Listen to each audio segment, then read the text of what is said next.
Hello friends, स्वागत है आप सबका एक बार फिर से हमारे इस YouTube channel Agastya online classes में। आज हम रीट स्पेशल इस क्लास में सूर्य ग्रहण एवं चंद्र ग्रहण के बारे में पढ़ेंगे। लेकिन वीडियो शुरू करने से पहले अगर आप इस चैनल पर नए हैं या आपने अभी तक हमारा चैनल सब्सक्राइब नहीं किया है तो आप इसे सब्सक्राइब कर लें और बेल आइकन को प्रेस कर लें। और आपको अगर आज का ये हमारा वीडियो पसंद आता है तो आप इसे लाइक एंड शेयर जरूर करें। तो चलिए शुरू करते हैं आज का वीडियो। देखिए, हम जानते हैं कि सौर मंडल के सभी उपग्रह उनके ग्रह की परिक्रमा करते हैं। देखिए, सौर मंडल में सभी ग्रह सूर्य की परिक्रमा करते हैं और उन ग्रहों के उपग्रह अपने अपने ग्रह की परिक्रमा करते हैं। चंद्रमा पृथ्वी का एकमात्र प्राकृतिक उपग्रह है। पृथ्वी के पास एक ही प्राकृतिक उपग्रह है और वो चंद्रमा है। पृथ्वी के साथ साथ चंद्रमा को भी प्रकाश सूर्य से प्राप्त होता है। चूंकि सौर मंडल में एकमात्र तारा सूर्य है तो सौर मंडल के सभी सदस्यों को प्रकाश सूर्य से प्राप्त होता है, इसलिए चंद्रमा को भी प्रकाश सूर्य से प्राप्त होता है। चंद्रमा की घूर्णन व परिक्रमण दोनों गतियां समान होने के कारण हमें चंद्रमा का एक ही हिस्सा दिखाई देता है। देखिए, चंद्रमा की खास बात क्या है कि इसकी घूर्णन गति यानी अपने अक्ष पर गति, चंद्रमा की घूर्णन गति और चंद्रमा की परिक्रमण गति अर्थात पृथ्वी के चारों ओर चक्कर लगाने वाली गति, ये दोनों लगभग समान है। इसलिए पृथ्वी के सामने हमेशा चंद्रमा का एक हिस्सा होता है और दूसरा हिस्सा पीछे की तरफ होता है, इसलिए हमें पृथ्वी से चंद्रमा का एक ही हिस्सा दिखाई देता है। पृथ्वी के समान चंद्रमा का परिक्रमण पथ भी दीर्घवृत्ताकार है। देखिए, पृथ्वी दीर्घवृत्ताकार कक्ष में, ये देखिए, पृथ्वी दीर्घवृत्ताकार कक्ष में सूर्य की परिक्रमा करती है। ये पृथ्वी का परिक्रमण पथ है जो दीर्घवृत्ताकार है। ठीक इसी तरह चंद्रमा का भी जो परिक्रमण पथ है वो दीर्घवृत्ताकार है।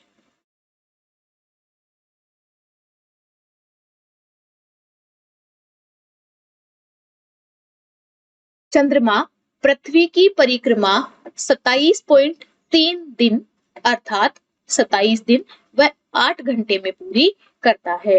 अब चंद्रमा पृथ्वी की एक परिक्रमा 27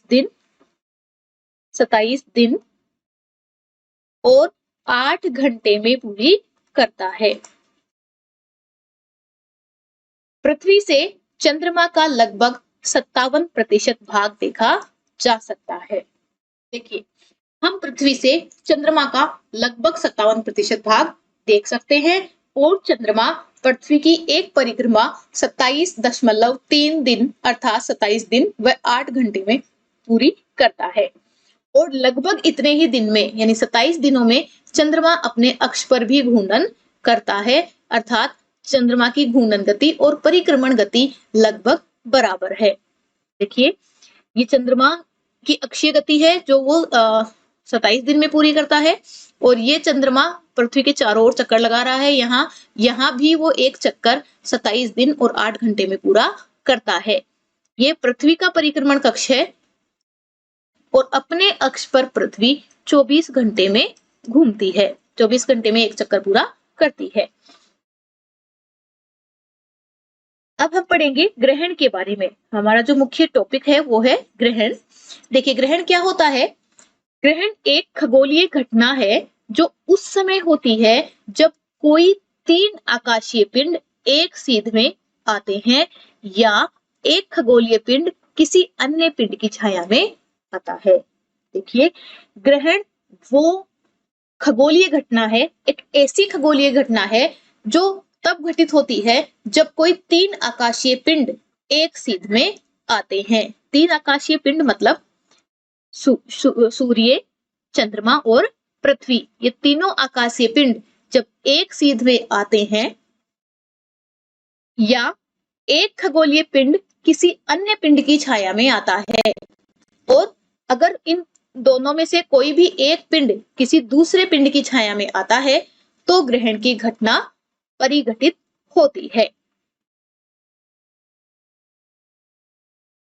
अब पहले हम देखेंगे सूर्य ग्रहण को। सूर्य ग्रहण कैसे घटित होता है? तो देखिए, सूर्य ग्रहण सूर्य व पृथ्वी के मध्य चंद्रमा के आने के कारण होता है। जब सूर्य और पृथ्वी के मध्य चंद्रमा आता है उस समय सूर्य ग्रहण होता है। जब चंद्रमा सूर्य व पृथ्वी के बीच में आता है तो पृथ्वी से सूर्य का प्रकाशित भाग दिखाई नहीं देता, अर्थात उस समय पृथ्वी पर सूर्य का प्रकाश न पड़कर चंद्रमा की परछाई पड़ती है। देखिए, ग्रहण तब होता है जब तीन खगोलीय पिंड एक सीध में आते हैं। तो यहाँ पर तीन खगोलीय पिंड हैं, सूर्य, चंद्रमा और पृथ्वी। ये तीनों एक सीध में आते हैं और चंद्रमा सूर्य से आने वाली किरणों को ढक लेता है, तो सूर्य का प्रकाशित भाग पृथ्वी पर दिखाई नहीं पड़ता और सूर्य से आने वाली किरणें भी चंद्रमा द्वारा रोकी जाने के कारण पृथ्वी पर नहीं पहुंच पाती। तो हमें सूर्य दिखाई न देकर पृथ्वी पर चंद्रमा की परछाई पड़ती है। ग्रहण की दूसरी शर्त थी कि कोई एक खगोलीय पिंड दूसरे खगोलीय पिंड की छाया में आता हो, तो पृथ्वी पर चंद्रमा की परछाई पड़ती है। इस स्थिति को सूर्य ग्रहण कहते हैं और सूर्य ग्रहण हमेशा अमावस्या को होता है। सूर्य ग्रहण हमेशा अमावस्या तिथि को होता है। जब सूर्य का कुछ भाग चंद्रमा के पीछे छिप जाता है, जब सूर्य ग्रहण होता है तो अगर हमें सूर्य का कुछ हिस्सा दिखाई नहीं देता, केवल सूर्य का कुछ ही हिस्सा चंद्रमा के पीछे छिपता है, तो उसे आंशिक सूर्य ग्रहण, और जब पूरा सूर्य ही कुछ क्षणों के लिए छिप जाता है तो उसे पूर्ण सूर्य ग्रहण कहते हैं। देखिए, जब चंद्रमा सूर्य के कुछ ही हिस्से को कवर करता है, ढकता है, तो उसे आंशिक सूर्य ग्रहण, और जब चंद्रमा पूरे सूर्य को ही ढक लेता है तो उसे पूर्ण सूर्य ग्रहण कहते हैं। अब देखिए, हम एक वीडियो की सहायता से सूर्य ग्रहण को समझने की कोशिश करते हैं। देखिए, ये हमारा सूर्य है। ये सौरमंडल में सूर्य अपने अक्ष पर गति कर रहा है। ये पृथ्वी और चंद्रमा है। पृथ्वी सूर्य की परिक्रमा कर रही है और चंद्रमा पृथ्वी की परिक्रमा करता है। देखिए, the moon circulates in the orbit of the earth. पृथ्वी, चंद्रमा अपनी कक्षा में पृथ्वी की परिक्रमा कर रहा है। तो स्थिति ये बनती है कि पृथ्वी, चंद्रमा और सूर्य तीनों एक सीध में आते हैं और ये तीनों 180 डिग्री के कोण पर स्थित होते हैं। इस दौरान सूर्य से आने वाली किरणों को चंद्रमा बाधित करता है और वो किरणें पृथ्वी पर नहीं पहुंच पाती। सूर्य की किरणें पृथ्वी पर नहीं पहुंच पाती और चंद्रमा की परछाई पृथ्वी पर पड़ती है। इस स्थिति को सूर्य ग्रहण कहते हैं।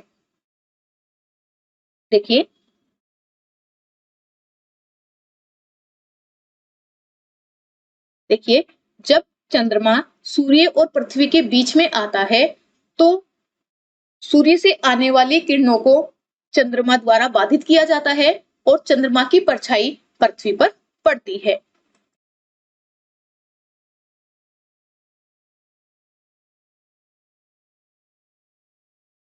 देखिए, यहाँ पर चंद्रमा ने सूर्य को पूरी तरह से ढक लिया है, तो ये पूर्ण सूर्य ग्रहण की घटना है, पूर्ण सूर्य ग्रहण की स्थिति है।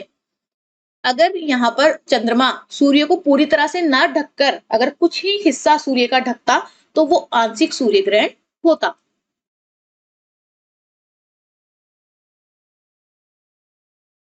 चलिए, हम वीडियो एक बार और देखते हैं ताकि हम अच्छे से समझ सके।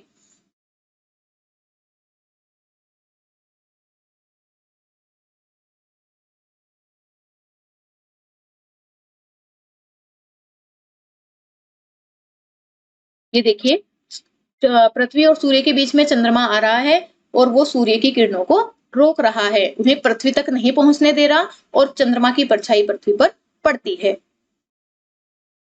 देखिए, इसने सूर्य का प्रकाशित भाग ढक लिया और इस तरह से पूर्ण सूर्य ग्रहण की घटना होती है। अब हम देखेंगे चंद्र ग्रहण। देखिए, अभी हमने देखा था कि कोई भी ग्रहण की स्थिति तब होती है जब 3 आकाशीय पिंड एक सीध में आते हैं। सूर्य ग्रहण में चंद्रमा, सूर्य और पृथ्वी तीनों सीध में आते हैं। पृथ्वी और सूर्य के मध्य चंद्रमा होता है तो सूर्य ग्रहण होता है। अब है चंद्र ग्रहण। देखिए, चंद्र ग्रहण में जब पृथ्वी सूर्य व चंद्रमा के मध्य आती है, जब पृथ्वी सूर्य व चंद्रमा के मध्य आ जाती है तो चंद्रमा पृथ्वी के छाया क्षेत्र में आ जाता है। अर्थात सूर्य का प्रकाश पृथ्वी द्वारा बाधित होने के कारण चंद्रमा तक नहीं पहुंच पाता और चंद्रमा पृथ्वी के छाया क्षेत्र में आता है। इस स्थिति को चंद्र ग्रहण कहते हैं। देखिए, अब चंद्र ग्रहण किसे कहेंगे कि जब सूर्य और चंद्रमा के मध्य पृथ्वी आती है तो सूर्य की किरणों को पृथ्वी द्वारा रोक लिया जाता है, उन्हें चंद्रमा तक पहुंचने नहीं दिया जाता और चंद्रमा पृथ्वी के छाया क्षेत्र में आ जाता है। तो इस स्थिति को चंद्र ग्रहण कहते हैं। और चंद्र ग्रहण हमेशा पूर्णिमा को होता है। सूर्य ग्रहण हमेशा अमावस्या को होता है और चंद्र ग्रहण हमेशा पूर्णिमा को होता है। देखिए, इस चित्र की सहायता से हम चंद्र ग्रहण को समझने की कोशिश करते हैं कि पृथ्वी अपनी कक्षा में सूर्य के चारों ओर चक्कर लगा रही है और चंद्रमा अपनी कक्षा में पृथ्वी के चारों ओर चक्कर लगा रहा है। पृथ्वी की परिक्रमा करते समय चंद्रमा एक स्थिति ऐसी आती है जब सूर्य, पृथ्वी और चंद्रमा तीनों एक सिध में होते हैं, अर्थात 180 डिग्री के कोण पर होते हैं। जब ये तीनों एक सीध में होते हैं तो पृथ्वी सूर्य से आने वाली किरणों को, ये सूर्य से आने वाली किरणों को, आने वाले प्रकाश को पृथ्वी द्वारा रोक लिया जाता है और उन्हें चंद्रमा तक पहुंचने नहीं दिया जाता और चंद्रमा जो है वो पृथ्वी के छाया क्षेत्र में आता है। इस स्थिति को चंद्र ग्रहण कहते हैं और ये स्थिति हमेशा ही पूर्णिमा को बनती है। अब चंद्र ग्रहण और सूर्य ग्रहण से संबंधित कुछ महत्वपूर्ण तथ्य हैं, आइए हम इन्हें देख लेते हैं। सूर्य ग्रहण व चंद्र ग्रहण को डेज़ोन स्केल द्वारा मापा जाता है। ये सूर्य ग्रहण और चंद्र ग्रहण को डेज़ोन स्केल द्वारा मापा जाता है। चंद्रमा का वैज्ञानिक अध्ययन, जिसमें उसकी सतह व आंतरिक स्थिति का अध्ययन शामिल है, चंद्र विज्ञान या चांद्रिकी या सेलेनोलॉजी कहलाता है। देखिए, चंद्रमा का वैज्ञानिक अध्ययन सेलेनोलॉजी या चंद्र विज्ञान या चांद्रिकी कहलाता है, जिसमें चंद्रमा की सतह व आंतरिक स्थिति का अध्ययन शामिल है। नेक्स्ट है sea of tranquillity. Sea of tranquillity यानी शांति सागर। देखिए, ये वास्तव में कोई सागर नहीं है। चंद्रमा पर स्थित धूल का मैदान जो चंद्रमा के पिछले हिस्से में होने के कारण अंधकारमय होता है। अभी हमने देखा था कि चंद्रमा की घूर्णन गति और परिक्रमण गति लगभग समान होने के कारण चंद्रमा का एक हिस्सा हमारे सामने होता है और एक हिस्सा पीछे होता है। तो चंद्रमा के एक हिस्से पे हमेशा प्रकाश होता है और चंद्रमा के दूसरे हिस्से पर हमेशा अंधेरा होता है। तो सी ऑफ ट्रैंक्विलिटी चंद्रमा के अंधेरे हिस्से में स्थित धूल का मैदान है, जिसे सी ऑफ ट्रैंक्विलिटी कहा जाता है।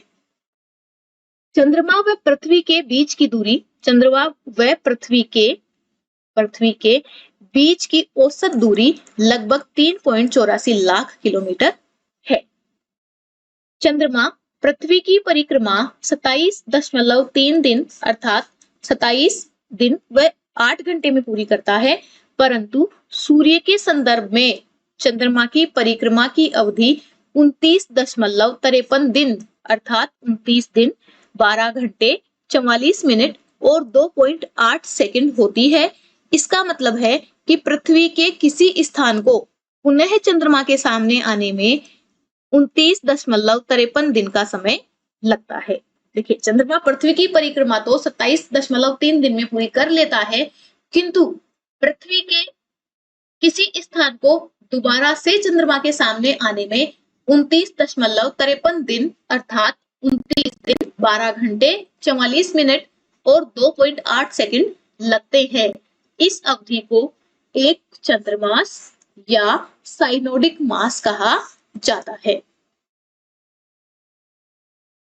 नेक्स्ट है डायमंड रिंग या हीरक वलय। अब हम देखते हैं कि डायमंड रिंग या हीरक वलय क्या होती है। देखिए, पूर्ण सूर्य ग्रहण के समय ग्रहण के शुरुआत तथा अंत में अंगूठी के आकार की संरचना बनती है, जिसे डायमंड रिंग या हीरक वलय कहा जाता है। कि जब पूर्ण सूर्य ग्रहण होता है, अर्थात चंद्रमा सूर्य को पूरी तरह से ढक लेता है, तो चंद्रमा द्वारा सूर्य को पूरी तरह ढकने से ठीक पहले और जब पूर्ण सूर्य ग्रहण की समाप्ति होती है और चंद्रमा सूर्य के से थोड़ा पीछे हटने लगता है, उस समय एक अंगूठी के आकार की स्थिति बनती है। अंगूठी के आकार की स्थिति मतलब सूर्य की जो परिधि है वो वलय के रूप में दिखती है और जिसके शीर्ष पर एक मनका दिखता है। देखिए ये हीरे के जैसा, और ये जो संरचना है ये बिल्कुल हीरे की अंगूठी की तरह दिखती है, जिसे डायमंड रिंग या हीरक वलय कहा जाता है। नेक्स्ट है सिजीती, युति या व्युति बिंदु। देखिए, सिजीती या युति व्युति बिंदु क्या होता है कि सूर्य, चंद्रमा तथा पृथ्वी की एक रेखीय स्थिति, अर्थात जब सूर्य, चंद्रमा और पृथ्वी एक सीध में होते हैं या 180 डिग्री के कोण पर स्थित होते हैं, जिसके कारण सूर्य ग्रहण व चंद्र ग्रहण होता है, तो ये स्थिति सिजीती या युति व्युति बिंदु कहलाती है। अब इसमें युति क्या होती है? देखिए, युति जो है वो वह स्थिति होती है जब सूर्य व पृथ्वी के मध्य चंद्रमा होता है। जब सूर्य व पृथ्वी के मध्य चंद्रमा होता है तो यह स्थिति युति कहलाती है। और जब सूर्य व पृथ्वी के मध्य चंद्रमा होता है तो इस दौरान सूर्य ग्रहण होता है, अर्थात सूर्य ग्रहण के दौरान युति की स्थिति होती है। सूर्य ग्रहण के दौरान युति की स्थिति होती है। नेक्स्ट है वियुति। तो देखिए, वियुति में पृथ्वी सूर्य व चंद्रमा के मध्य में होती है। वियुति में स्थिति बदल जाती है, अब चंद्रमा की जगह पृथ्वी ले लेती है और पृथ्वी की जगह चंद्रमा, अर्थात सूर्य व चंद्रमा के मध्य पृथ्वी होती है। अतः चंद्र ग्रहण के दौरान वियुति की स्थिति होती है, यानी सूर्य ग्रहण की स्थिति को युति और चंद्र ग्रहण की स्थिति वियुति होती है। नेक्स्ट है सुपर मून। सुपर मून देखिए, जब चंद्रमा पृथ्वी के निकट होता है तो उस स्थिति को सुपर मून कहा जाता है। इस दौरान चंद्रमा 14% अधिक बड़ा व 30% अधिक चमकीला होता है। इसे पेरिजी या फुल मून भी कहते हैं। नेक्स्ट है ब्लू मून। जब एक कैलेंडर माह में 2 पूर्णिमाएं हो तो दूसरी पूर्णिमा का चांद ब्लू मून कहलाता है। ब्लू मून की स्थिति तब होती है जब एक ही कैलेंडर माह में 2 पूर्णिमाएं आती हैं, अर्थात 2 पूर्णिमाओं के मध्य 31 दिन से कम समय होता है, उस समय ब्लू मून की स्थिति बनती है और दूसरी पूर्णिमा का चांद ब्लू मून कहलाता है। ये था आज का वीडियो। नेक्स्ट वीडियो में नेक्स्ट टॉपिक के साथ मिलेंगे। धन्यवाद।